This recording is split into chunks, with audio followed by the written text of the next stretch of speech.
বিসমিল্লাহির রহমানির রহিম। আউযু বিল্লাহি মিনাশ শাইতানির রাজিম। আমি এখন যে বিষয়টি আলাপ করব, আল্লাহ তাআলাকে পাইতে হলে, আল্লাহর রাসূলকে পাইতে হলে কতটুকু পরিমাণ ভালোবাসতে হবে, কতটুকু পরিমাণ বিশ্বাস করতে হবে, আর কতটুকু পরিমাণ ত্যাগ দিতে হবে,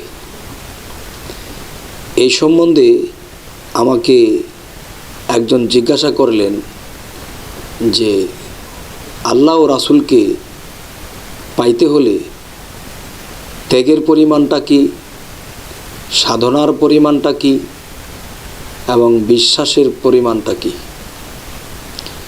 তো এত বড় এই কথা আমাকে জিজ্ঞাসা করলেন, কিন্তু এত বড় কথার উত্তর এই চ্যানেলের মধ্যে শর্টকাটে অতটা বলা যায় না। তবুও আমি চেষ্টা করব শর্টকাট কিছু বলার জন্য, যে কতটুকু এবং কোন সাধনাগুলো করলে আল্লাহর কাছে প্রিয় হওয়া যায়, আল্লাহকে পাওয়া যায়।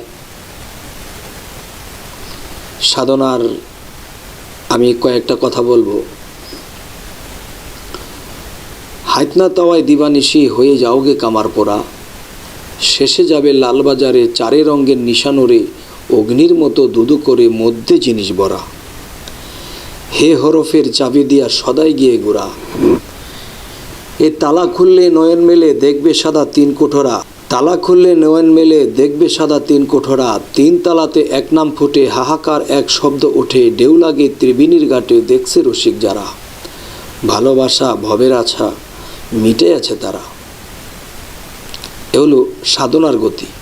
আরেকটি হলো, যাবে যদি ছুটে আয় সন্তরে কই মন পাগল, ঘোর অন্ধকার ভয়ের সঞ্চার না আছে পথের সম্বল, অষ্টধাতুর দেহখানি চালাইতেছে খুদ কোম্পানি, মধ্যস্থলে আছে পানি হাওয়ার যুগে হয় প্রবল, উপরে জলে পরশমণি নিচে ঘুমায় অষ্টফণি, হংসরূপে ওঠে ধ্বনি সোহাং শব্দে চলাচল। এবার মূলদার হইতে নিয়া কুম্ভকে দুম আটকা দিয়া, ধীরে ধীরে চোখ মুদিয়া ধ্যান করো সহস্রদল। তাহলে যে সাধনার কথাগুলো বলা হলো, এই সাধনাগুলো পাশাপাশি পূর্ণ প্রেম থাকতে হবে এবং বিশ্বাস থাকতে হবে, ভক্তি থাকতে হবে। আর না হয় এই সাধনায় আল্লাহ সন্তুষ্ট হবেন না, আল্লাহর দেখাও কখনো পাবেন না। তাই বলি, বিশ্বাস প্রেম ভক্তি, এই বিশ্বাস প্রেম ভক্তি কোন পরিমাণ হতে হবে আর ত্যাগের পরিমাণ কি হতে হবে। যেমন হযরত মুহাম্মদ সাল্লাল্লাহু আলাইহি ওয়াসাল্লামের জীবন কাহিনীতে একটি কাহিনী, যে তিনি একজন হযরত মুহাম্মদ সাল্লাল্লাহু আলাইহি ওয়াসাল্লামের একজন সাহাবা ছিলেন। সেই সাহাবাটির নাম হলো জাবের। সেই জাবেরের সন্তান নিয়ে একটা ঘটনা ঘটেছিল, খুবই মর্মান্তিক। এই ঘটনাগুলো কোনো প্রেমিক লোক সইতে পারে না, চোখের জল ধরে রাখতে পারে না। তবুও আমি ইঙ্গিত স্বরূপ এই আলোচনাটা করব, যদিও অনেক মানুষ এই আলোচনাটি জানে। তবে নবীর জীবনী, সাহাবাদের জীবনী যদি কেউ বেশি বেশি শোনে, শোনা কথাটা যদি বারবার শোনে, তবুও হৃদয় নরম হয়, চোখের পানি আসে, আর চোখের পানির সাথে আমার ছোটোখাটো গুনাহগুলো মাফ হয়ে যায়। তাই বলবো, জাবের যখন একদিন হযরত মুহাম্মদ সাল্লাল্লাহু আলাইহি সাল্লামকে দাওয়াত করলেন, হুজুর এমুক দিন আমার কিছু ভাইদের নিয়ে আপনার দাওয়াত রইল, আপনি আমার এখানে এমুক দিন খাওয়া দাওয়া করবেন। তখন নবীজি হাসি মুখে তার দাওয়াত রাখলেন। একদিন নবীজি সেই দাওয়াতে সাহাবাদেরকে নিয়ে আসার প্রস্তুতি নিল। আর এই দিক দিয়া জাবেরের দুইটা সন্তান, এই দুইটা সন্তান দেখেছে যে তার বাবা মা জাবের এবং জাবেরের স্ত্রী দুইজনে মিলে একটা দুম্বা জবাই করলেন। যে দুম্বা জবাই করার পরে এক ভাই দেখলেন যে মা বাবা কিভাবে দুম্বা জবাই করলেন। তখন জবাই করে যখন তারা পাকশাক করতে নিয়ে গেছে, এই সময় আরেক ভাই আসছে, বলতেছে যে ভাই এখানে তুমি আসো, এখানে রক্ত কিসের? তখন এক ভাই আরেক ভাইকে বলতেছে ভাই আমার আব্বা আম্মা মিলে তারা একটা দুম্বা জবাই করছেন, আমাদের এখানে নবীজি আসবেন। তখন আরেক ভাই বলতেছে দুম্বা জবাই করে কিভাবে? তখন বলল এইভাবে এইভাবে। না ভাই কিভাবে করছে? তখন তাকে বুঝাইতে পারতেছে না। তখন আরেক ভাই কি করলেন, একটা বটি আনলেন বা একটা ধারালো দাও আনলেন, যে ভাই তুই শো, আমি তোকে দেখাই কিভাবে করে। তখন ওই ভাই যখন শুইল, তখন সেই ভাইয়ের উপরে যখন এই বটি চালাইয়া দিল, তখন তো ভাই জবাই হয়ে গেল। হাই সর্বনাশ, এ কি হইল? তখন তো এই ছেলে ভয় পাইতেছে, হায় আমার ভাইকে আমি জবাই করে ফেলছি, হায় হায় আমার আব্বা আম্মা তো আমাকে রাখবে না, আমাকে তো মাইরে ফেলাবে। তখন তার আব্বা আম্মা এরকম একটা চিৎকারের শব্দ শুনে যখন আসতে শুরু করছে, তখন দেখে ছেলে জবাই হয়ে পড়ে আছে, আরেক ছেলে ভয়ে দৌড়াইতেছে। তখন বলতেছে তার বাবা, এই বাবা শোন শোন শোন। তখন সে তো দৌড়াইতেছে যে আমারে পাইলে তো আমারকেও মারবে। তখন এই জাবেরি ছেলে দৌড়াইতে দৌড়াইতে দৌড়াইতে দৌড়ে পাহাড়ের উপরে উঠে গেছে। পাহাড়ের উপরে এই থাম থাম, তুই আমার কথা শোন কথা শোন। কিন্তু সে তো আর কথা শোনে না, সে পাহাড়ের উপরে উঠতেছে, তার বাবাও উঠতেছে। তখন জাবেরের সেই সন্তানটিও পাহাড় থেকে পড়ে এই সন্তানটিও মারা গেল। তখন এই ছেলেটিকে কোলে করে এনে সেই জবাইকৃত ছেলেটির সাথে রাখলেন। এখন স্বামী স্ত্রী বুঝ করতেছে, হায় হায় এ কি হলো? আমরা তো আজকে নবীজিকে দাওয়াত করছি, এখন নবীজিকে দাওয়াত করছি, নবীজিকে যদি সেই সেবা আমরা করতে না পারি, সে আপ্যায়ন যদি আমরা না করতে পারি ঠিকমতো, তাহলে তো আমাদের জীবনটাই ব্যর্থ হয়ে যাবে। হায় হায়, ছেলের লাশ সামলাবে নাকি তারা পাকশাক করবে? তখন দুজন মিলে কন্ট্রোল হওয়ার চেষ্টা করলো।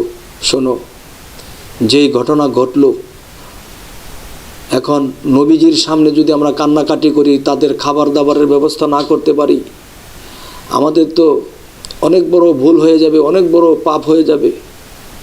জাবেরের স্ত্রীকে বুঝ দিল, নিজেরা বুঝ করে তখন মরা ছেলের দুটি লাশ নিয়ে চকির তলায় নিয়ে ছালা দিয়া ঢাকিয়ে রাখলো। ঢাকিয়ে রাখার পরে তাদের চোখে জল ঝরতেছে, চোখের পানি ভাইয়া ভাইয়া পড়তেছে, আর বলতেছে যে নবীজি সাহাবাদেরকে নিয়ে আসবে, এদেরকে সেবা করতে গিয়ে যেন আমাদের কোনো ত্রুটি না হয়। এই চিন্তা করে করে তারা পাক করে চোখ দিয়ে পানি ঝরতেছে, পাক করে। আর কি ঠিক থাকা যায়?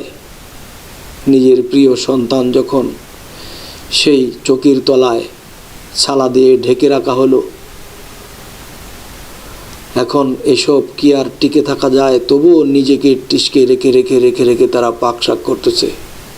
তখন তো নবীজি সাহাবাদেরকে নিয়ে আসছে, তখন তারা চোখের পানিও মুছতে পারছে না, তাদের সামনে চিৎকারও করতে পারছে না।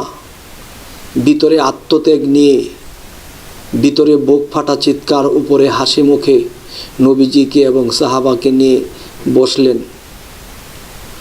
বসাইলেন। হুজুরকে বাতাস দিতেছেন, হুজুর আপনি ভুল হইলে ক্ষমা করবেন, আপনার সেবাটা যেন ঠিক মতো করতে পারি। তখন সবাইকে খাবার দাবার যখন সামনে দিল, তখন এই সময়ে আল্লাহ বলতেছে, হে জিব্রাইল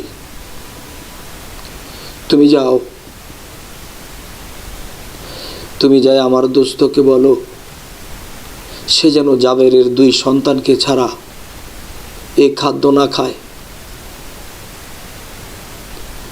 তখন জিবরাইল গিয়া যখন বলল, হযরত মুহাম্মদ সাল্লাল্লাহু আলাইহি সাল্লামকে বলতে লাগলো, হুজুর আল্লাহর নির্দেশ, আপনি এই খাবার খাবেন না। কেন? জাবেরের 2 সন্তানকে ছাড়া আপনি এই খাবার খাবেন না। তখন নবীজি বলতে লাগলো, হে জাবের, তোমার না 2টা সন্তান আছে? তখন বলে, হ্যাঁ হুজুর। তাহলে তোমার 2 সন্তানকে ছাড়া আমি খাবো না। তখন জাবের আর জাবেরের স্ত্রী ভিতরে কান্না আর রাখতে পারছে না, চোখের পানি ঝরছে। হযরত মুহাম্মদ সাল্লাল্লাহু আলাইহি সাল্লাম বলতেছেন, হে জাবের, তুমি কাঁদো কেন? কি সমস্যা? আমরা আসছি, তুমি কি খুশি হও নাই? হ্যাঁ হুজুর, খুশি হয়েছি অনেক। তাহলে তোমার 2 সন্তানকে নিয়ে আসো, তাদেরকে নিয়ে খাবো। হুজুর আপনার খান, আপনি খাওয়া দাওয়া করেন। তারা ছেলে মানুষ, তারা কোথায় খেলতেছে বা একভাবে আছে, তারা তাদের মতো আছে, আপনি খাওয়া দাওয়া করেন সবাইকে নিয়ে। বলতেছে, হে জাবের, আমি তোমার 2 সন্তানকে ছাড়া তো খাবো না। হুজুর মাফ করবেন, তারা তাদের মতো আছে, তারা থাক, আপনারা সকলে খাওয়া দাওয়া করেন। এই দৃশ্য আল্লাহ যখন দেখতেছে, আপনারাই বলুন আল্লাহও কি সইতে পারতেছে? তারা নবীর সেবার জন্য, নবীকে সেবা করতে যেন কোনো ত্রুটি না হয়, নিজে কত বড় ত্যাগ দিতেছে। এই ত্যাগ দিতেছে, তবু বলে না যে আমার ছেলেদের এই অবস্থা। এক সময় নবী বলল, এই তুমি কি আমাকে মানো? হ্যাঁ হুজুর, আপনাকে মানি। তাহলে তোমার 2 সন্তানকে আনো। তখন তারা 2 জনে নিচের দিকে মাথা ঠুকে পড়ে গেল। হুজুর আপনারা খান, আমার সন্তানদের কথা এখন বলবেন না। আবারও বলছো তুমি আমাকে মানো না? হ্যাঁ হুজুর মানি। বলো কি সমস্যা?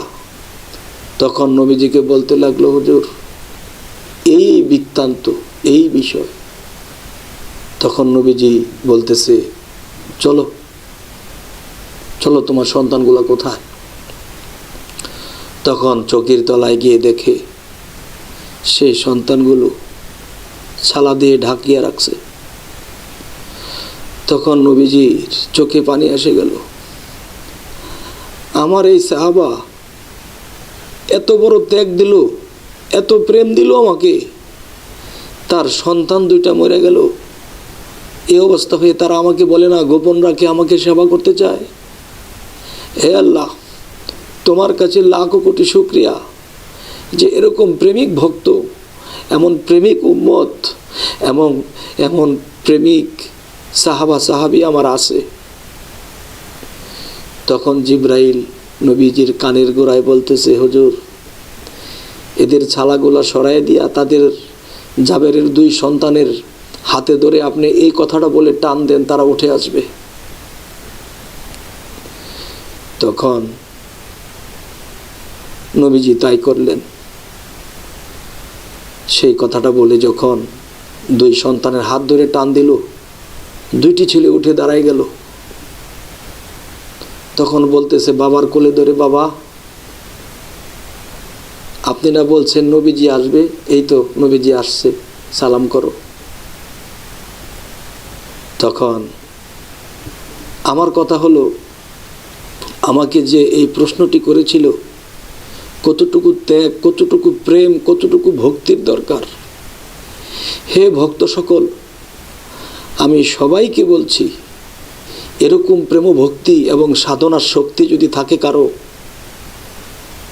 সে অবশ্যই অবশ্যই আল্লাহকে পাবে। আল্লাহ কাউকে ফেলে যাবে না, রাসূল কাউকে ফেলে যাবে না। আজ এই কথার উত্তরে আমি এই কথাগুলো বললাম। জানি না কার কেমন লাগলো। আমার চোখে পানি এসে গেল। আমি সকলের উদ্দেশ্যে বলছি, যাদের ভালো লাগলো, যারা এই কথাগুলো শ্রবণ করলো, এতে আমি ধন্য। আমিন। আল্লাহ হাফেজ।